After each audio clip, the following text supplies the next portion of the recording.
So, I have a '06 Pontiac Torrent, and I got a check engine light on with the code P 0403, and I'm starting to think it's my throttle body. Honestly, I've cleaned this thing, okay, and I looked on YouTube, and I happened to see a couple of things about, a clogged port. That's not good. But yeah, this port right here for the EGR.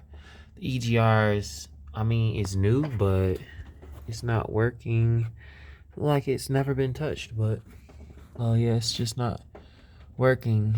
They claim that sometimes the little passage to the EGR can either be clogged, and which causes it not to work and can cause a cold, if you can see it right there.